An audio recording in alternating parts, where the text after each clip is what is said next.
It's Tuesday, September 29, 2020. I'm Greg Nibbler, and this is Digital Trends Live.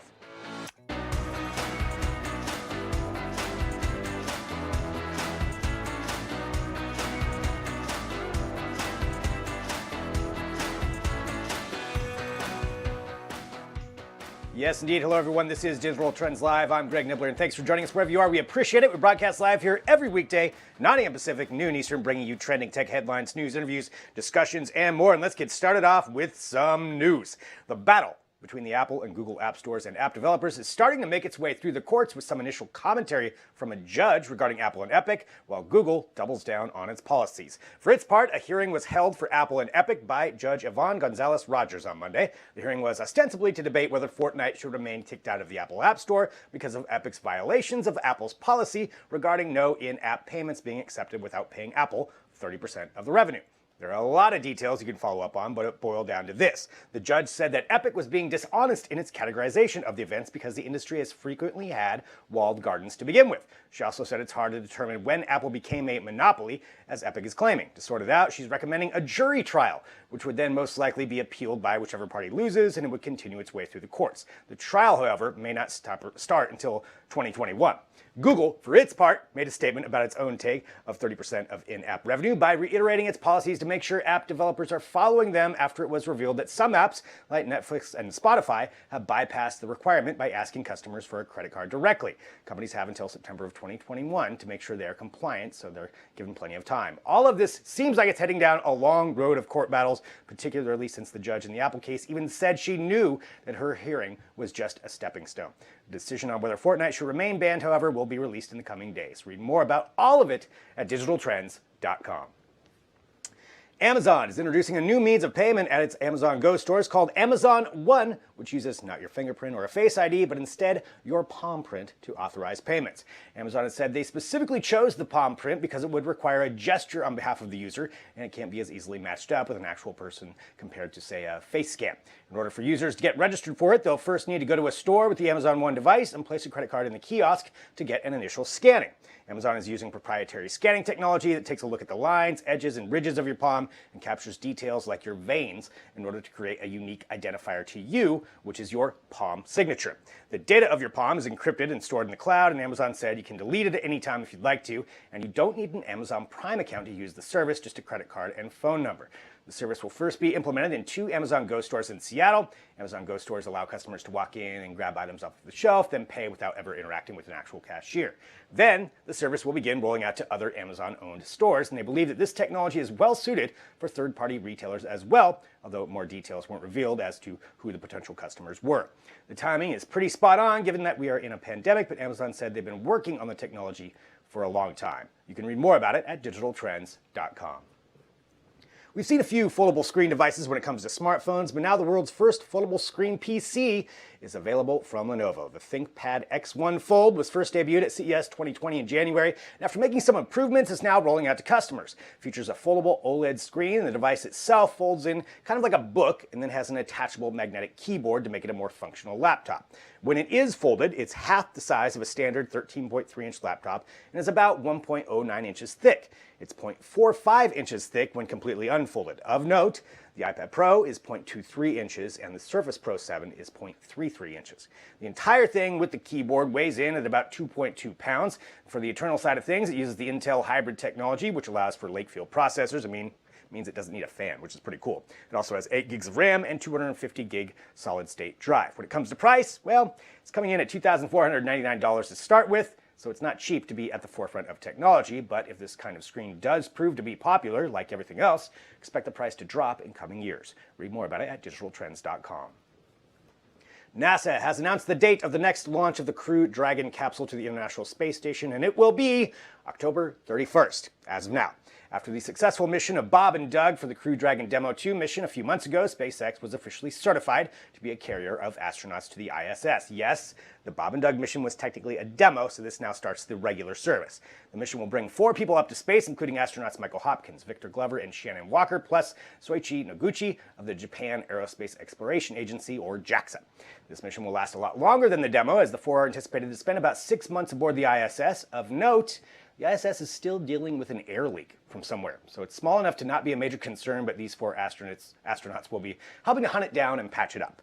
The launch date and time is something that's subject to change depending on weather, but as of now, it's scheduled for October 31st at 2:40 a.m. Eastern Time from Kennedy Space Center in Florida. Read more about it at digitaltrends.com. Continue on here with Digital Trends Live. In 1999, Disney had a movie called Smart House, which was many years ahead of its time, given our smart home technology now. But did it accurately predict the future? John Velasco took a look. Here it is. Ow! You didn't tell me that thing was gonna bite me. Oh, I'm sorry. That's just Pat's way of getting to know you. Angie Cooper, age 9, 52 inches tall, 62 pounds, blonde hair, brown eyes, 12% body fat, had measles and 1 early case of pneumonia, no broken bones. Whoa. If you guys have Disney Plus, you could watch Smart House right now, which was released by Disney back in 1999. And that film kind of introduced us to many things and also gave us some insights into the future of the home back then. But it's been 20 years since that movie came out, and we've seen a lot of advances in technology, and today's smart home is almost just as good as what we saw in that movie. So if you guys got the chance to rewatch the movie, they definitely introduced a lot of futuristic things in the film, but I'm gonna look at some of the stuff they showed and whether or not they actually came true with today's smart home. Pat, can we look at a menu, please? Lunch menu or dinner menu, Sarah? Let's take a look at what you've got on tap for snacks. All right, so let's talk about the most obvious thing. Number 1 is Pat, Personal Applied Technology. That was the name of the computer voice assistant that was used throughout the home, and we kind of have that with today's personal digital assistants. They come in the form of Alexa, Siri, and Google Assistant. We have these smart speakers we could place throughout the home. We could ask it questions, command stuff such as turn on the lights, check out what the weather's like outside, and that's pretty much a given with today's smart home. On top of that, the family was able to ask Pat to do a bunch of stuff. Like I said, turning on the lights, adjusting the thermostat. We have that with today's smart home. You have things like Google Nest. You can adjust the temperature of your home to your liking. You have various smart lights, whether it's Philips Hue, LifeX. You can control the colors, different types of colors you want, the intensity, and you can also set routines so they turn on at a specific time. You can actually feel the mist. Pretty great, huh? Like being there without having to get covered in that icky sand. There was a part in the movie where they're in the living room and they asked Pat to project the beach onto the wall. This kind of simulated a hologram effect where they could feel the breeze and smell the air. But with today's smart home, we're not quite there yet, obviously. We don't have a wall that'll change into something else. But basically, we have something similar through VR experiences. You could wear immersive VR headsets like the Sony PlayStation VR, HTC Vive, Oculus Rift, and they give you that type of experience where you're almost there to a different place, and you can move around in those places as well. Pat, may I have a strawberry smoothie? Certainly, Angie. Ta-da!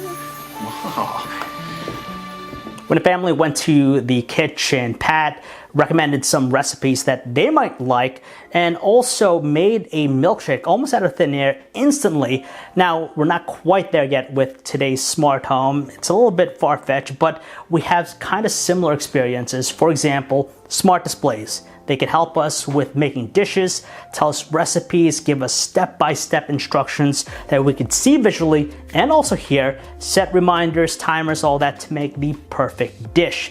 Now, as far as automation goes, we don't have a device that'll fabricate or just make a dish for us.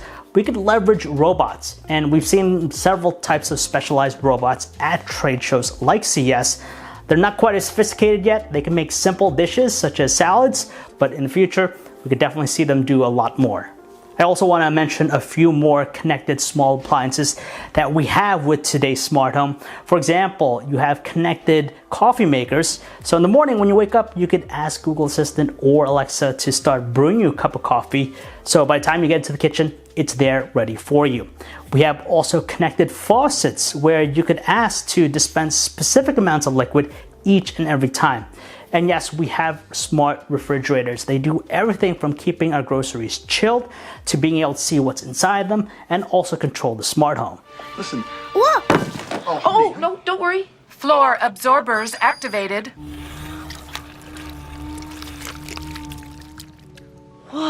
And there was also a scene when someone spilled their drink on the floor. So Pat cleaned it up by absorbing the spill into the floorboards. We're not quite there yet, but we have something similar in the form of today's robot vacuums. They do everything as far as cleaning up the home. They're automated. They'll clean up debris from all corners. And we also have things like robot moppers, so they'll buff the floors, they'll clean them up, mop them, make them shiny. So in the event something is spilled or a mess is made, they're there for us. So yeah, Smart House had some interesting concepts for a film that was released back in 1999. A lot of the stuff came true, but we're still not quite there, but maybe one day. And that is it for this video, guys. I hope you enjoyed it. If you want to learn more about any of the stuff I talked about here, you can check out our website, digitaltrends.com. I'm John Velasco, and I'll see you in our next video.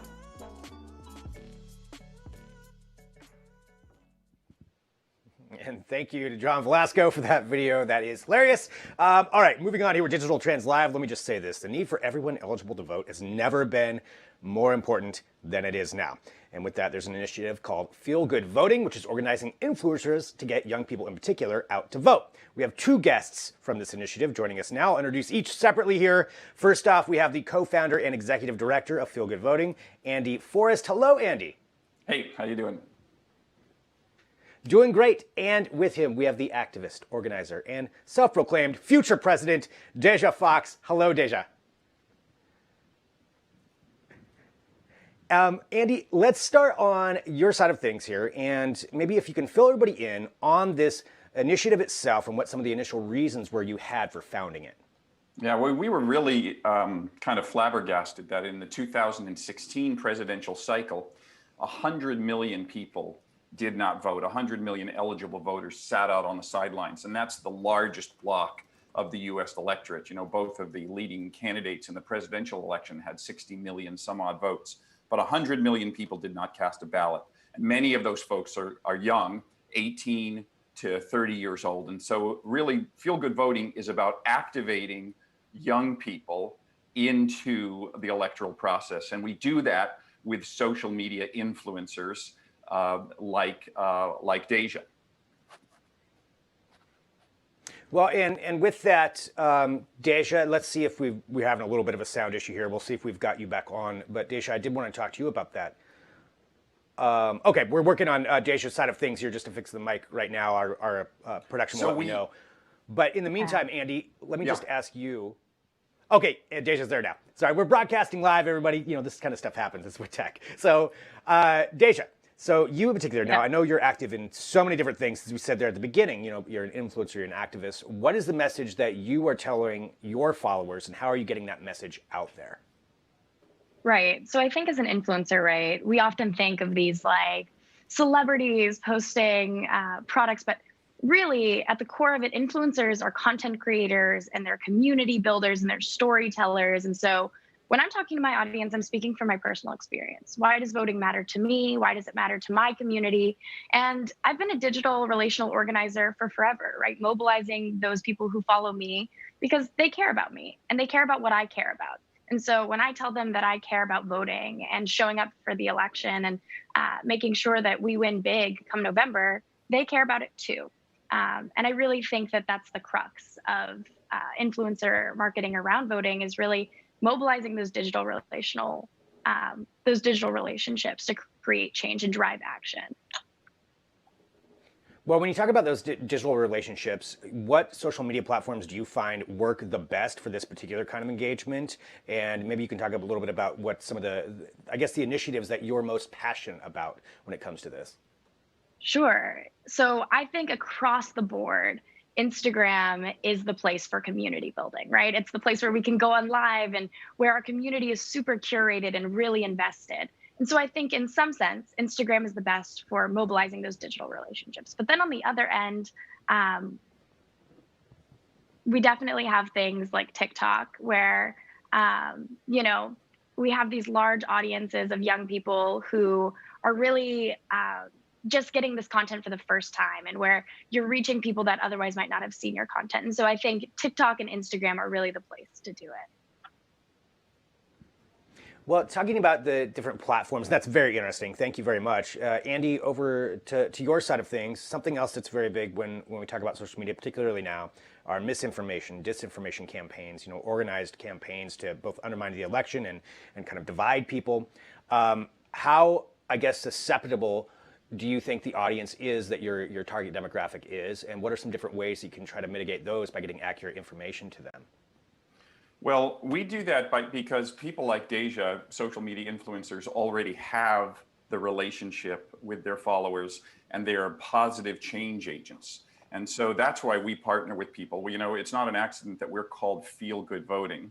We believe that it feels good to participate in the electoral process and feels good to be part of that community. So we know that there's a lot of negative ads out there, and there's a lot of nefarious forces that are trying to polarize things and rip things apart. And that type of fear mongering can work in the short run. Unfortunately, it is especially effective by turning people off of the system rather than turning people on. So we do the opposite. We go after uplifting messages, and we go after social media influencers like Deja who have an uplifting message. 18 to 24-year-olds, that Gen Z component, only 7% of them visit what folks would call a traditional news source. Most of them are getting their information about the world from different sites, people like Deja who are highly influential in their lives, and that's where they're getting and sharing information. So we kind of try to stay within a positive community of people who are talking about making change in a positive way. Which is so great, and that's why it's important, Deja, what you're doing, just like you said there, Andy, 7% of that population is not going to these other sources. So they're going to people like you, and that's why it's great that, to get this accurate information out there to people and to emphasize, what's important to you. And I guess to that extent, say that, we've got our audience that's watching right now, say for like 30 to 60 seconds, what would you say to other people that you're trying to target right now with this, as far as why you think it's important they should go out and vote? I'd like to add something. I think, Yeah, please. Each and every one of us can be an influencer in this election. Each and every one of us has a community online who cares about us no matter the size. And so putting out those messages and mobilizing those relationships, we have this really unique space as Gen Z where we've never lost touch with anyone. Our best friend from first grade, the person we met at a party, right? All of them exist in these digital communities that we've created, and we have the opportunity to speak to them. So no matter the size of your audience, you have the opportunity to be an influencer in this election and really encourage people to vote. So get out there, start using your voice, and mobilize your personal relationships. One thing that a lot of people don't realize Fantastic. is that in America, it's a secret who you vote for, but it's not a secret if you voted. So if you're running for office, you get a voting roll, you get the voting record, and you market your platform to the people who have already voted. When you don't vote, you make yourself invisible. You're taking yourself out of the equation. You're wiping yourself off the dry erase board. And that's what people have to realize, that even if you don't love the perfect candidates, they're not the perfect candidates for you, don't take yourself out of the equation. It's not a bone marrow transplant. You're not looking for the perfect person. It's a bus ride. You're trying to take the bus that gets you closer to where you want to go. That is a fantastic analogy that you just had right there. And for this too, for this initiative that you have, Feel Good Voting, and again, it is so important for people to vote. I just want to emphasize that myself. How can people get involved with what you're doing? Deja, maybe let me ask you. You mentioned, that anybody can be kind of an influencer. What would you recommend that people do if they want to get involved with this particular campaign that you've got going? Yeah, I think anyone can get involved, right? And so looking at what the call to action is, and maybe it's not posting it with a swipe up, but maybe it's sending it to your 5 closest friends or your group chats, right? And calling people to action directly. I think that could be an incredibly impactful action, because if each and every one of us invited 5 of our friends, right, and they invited 5 of theirs, we would be able to create a real change and get the millions of young people in our lives and in our networks out to vote. But I'll pass it to see what they can do more specifically with Feel Good. Well, of course, you know, folks, when you go to feelgoodvoting.org and you click on the donation link, you are fueling this fire. We're fueling the fire of getting young people to vote, and once they enter that process, they will create habits that can last a lifetime of voting. When 18 to 30-year-olds vote, they tend to vote for environmental justice and for social justice.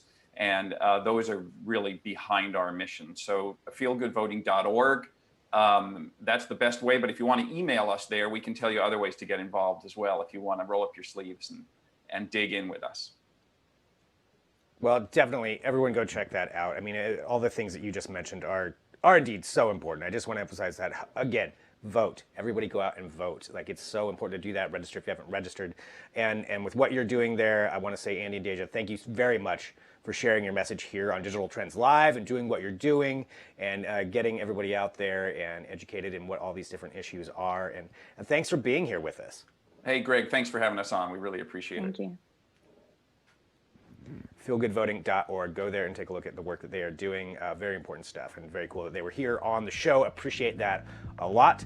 All right, we need to go to a break. Up next, we got Winnie Sun. Who's going to talk about our finances. There's a lot going on with that, and I'm always kind of confused on it. That's why she's here to straighten it out for us, answer the questions. That's up next. Stick around. Back in a minute with more Digital Trends Live.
Welcome back to Digital Trends Live. I'm Greg Nibbler, and again, thanks for joining us wherever you are. We do appreciate it. We broadcast live here every weekday, so hit that subscribe button and join the show. And it is now time to talk to Winnie Sun about what is going on in the world of finances. There are always so many questions. Everything changes so fast. Winnie gets to keep us up to date with that, and thank you so much for that. So Winnie, I guess I'll hand it over to you. Where do you want to start off with? What's the biggest news that people are talking about right now?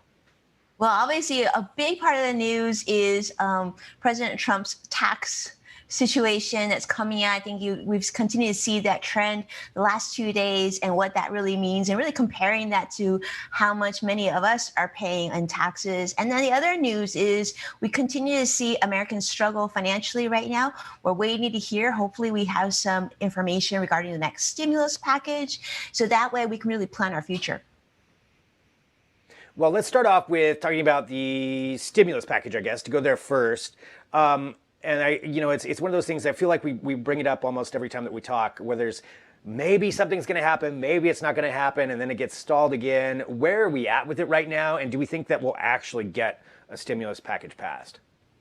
So I think we're much closer to a stimulus package being passed now rather than later, and simply because unfortunately there's political reasons why it needs to be done. We do know that Treasury Secretary Steven Mnuchin has said that he really wants to see a deal happen. House Speaker Nancy Pelosi says the same thing. Right now, the Democrat package that they've presented is at $2.2 trillion. Unfortunately, the White House doesn't want to spend more than a little bit over $1 trillion. So there's still over $1 trillion difference between the two political parties right now. However, the reason why it's closer than ever is because a lot of officials are up for either re-election or being, they might be unseated in their position currently. So they want to show their constituents that they're actually doing something to get something done, getting money to them in the form of another stimulus check, as well as more relief for the different states, as well as airlines. We know travel industry has been hit hard. So there's a lot of reasons why they need to get that done, and hopefully, we're hoping this week, that we can actually see something. That would probably be nice for a lot of people to actually see something done. Along those lines, going from the stimulus package, another thing that unfortunately, is just a reality a lot of people are dealing with is getting laid off from a job. And when it comes to that, there's different options when it comes to a severance package. Can you kind of talk to us about a couple of options and what people should do? Yes. So Greg, that's a great question. So we know the big news of the day, which is October 1st, is sort of that deadline where a lot of our friends that are in the travel industry are going to be looking at either being completely laid off or furloughed. And that goes beyond just the travel industry. I mean, we continue to get calls here at our firm from companies all across the board.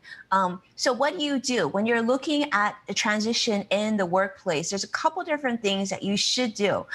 First and foremost, a lot of people don't realize that when you're being laid off in a large group, like many of us are right now, that means that you need to sort of make your decision pretty quickly. Oftentimes, an employer will give you some sort of severance package, and you have a decision to make. Either do you take your financial assets, that could be your pension, could be your severance, in a lump sum, or do you take it in the form of an annuity? And so those are decisions that you sort of want to think about sooner rather than later, because one thing that we've been doing this, I've talked to and spoke to and helped counsel hundreds of people who've gone through transitions like this through the last 20 plus years.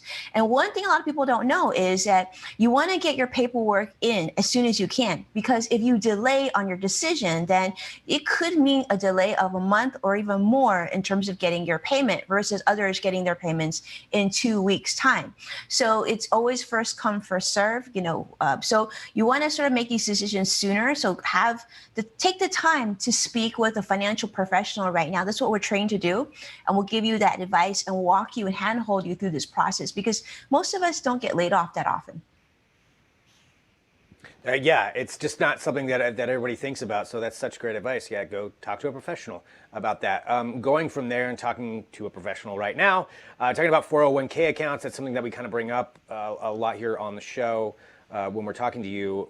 For that kind of transition, say somebody's going from a previous employer to a new one, what should they do with their account?